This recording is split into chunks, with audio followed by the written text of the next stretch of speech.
in this quick demo, I'm going to show you how to make a slab ribbon carpet tile.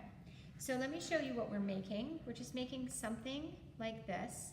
It's made of a long ribbon of clay, and then we're going to turn it up like this and then curve it in on itself so that it creates these pieces that will glaze, and then we're going to put them together like this, right? So that when we put them on the floor and decide on our design, that we can walk on top of them. So it'll be like a little carpet. And so what we'll do here, I'm going to put this one to the side. I have my slab here, right? And the first thing I'm going to do after having pulled it out of the slab roller, I roll it about 1/4 of an inch thick, is I'm just going to clean it. And I really love this tool for cleaning flat surfaces, and this is called a rib. This is just our flat, smooth rib here, and I'm going to take that and just go all over the surface. In my opinion, this cleans it up a little bit better and easier than a sponge initially, and you can see here it just makes it nice and smooth. And then I can go over with my sponge, which I have a little bit of moisture in, but I've taken the time to really wring it out so it's not dripping, and I can go in and clean it like this, right? And clean up those edges and get it nice and clean. Some people like to do this to one side, you know, the outside of our tile. Other people might flip it over and do the other side as well. So if I were doing this like this, do it. Just take a few minutes to clean that up. Then what I'm going to do is I'm going to cut out a ribbon of clay. And we want these ribbons to be the same height. So my ribbon needs to be 2 inches. So I'll come in here and I'm going to measure this out to 2 inches here. So 1, 2, and then I can either make a line here, oops, or I could put, you know, a mark here and a mark here, right? But something you want to have more than just one reference point. And here, these big rulers actually are 2 inches, so that's something kind of convenient to know. Then when I cut it, I'm going to use my fettling knife, and I'm going to use the thinner part here because it'll make a nicer cut. It's like a cake knife, so it won't drag the clay. Come in here, make it nice and smooth. Take my other clay, and I'm just going to put it to the side for now in case I want to use it. And I'm going to pull this up. I want to make sure that I go ahead and have it nice and clean on the edges. Do that. And over here, we might as well do it too. Whenever I have extra clay, I just wad it up and put it to the side because that's more likely to stay nice and wet. I'm in a bag too. And I'm going to take this and just clean my edges so it's nice and smooth, because when we put glaze on it, it'll get sharp if we don't clean the edges.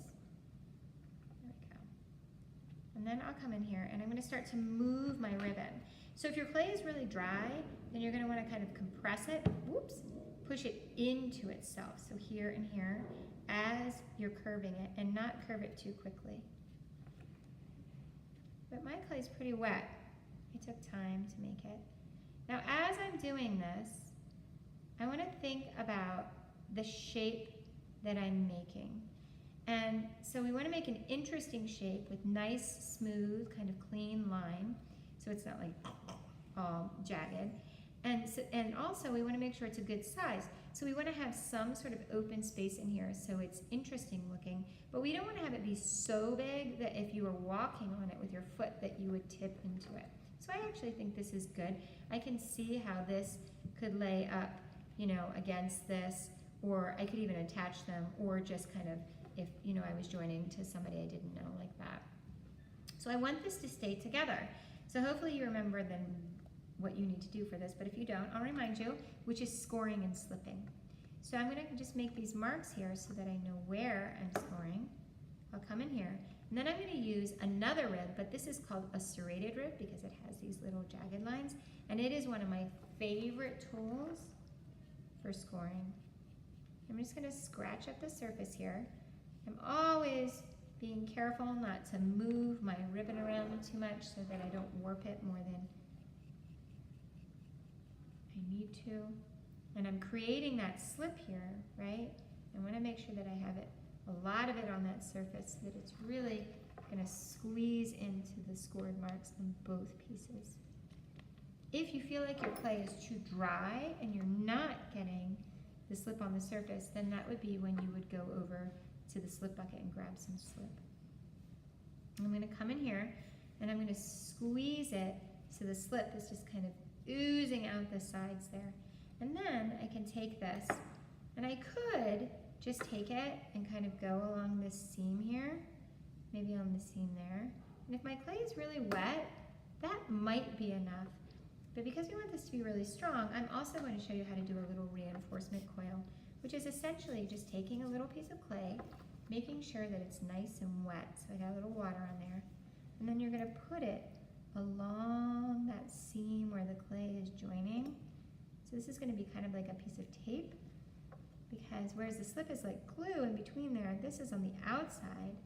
I'm going to blend a little bit of that coil into one piece I'm joining and a little into the other. And this takes a little bit of cleanup. It becomes this piece of clay that's on top of these other two pieces of clay. And then a little cleanup,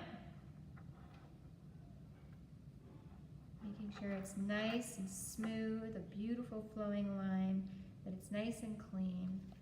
And we'll just do that. And then later we can join it with other pieces to make our carpet.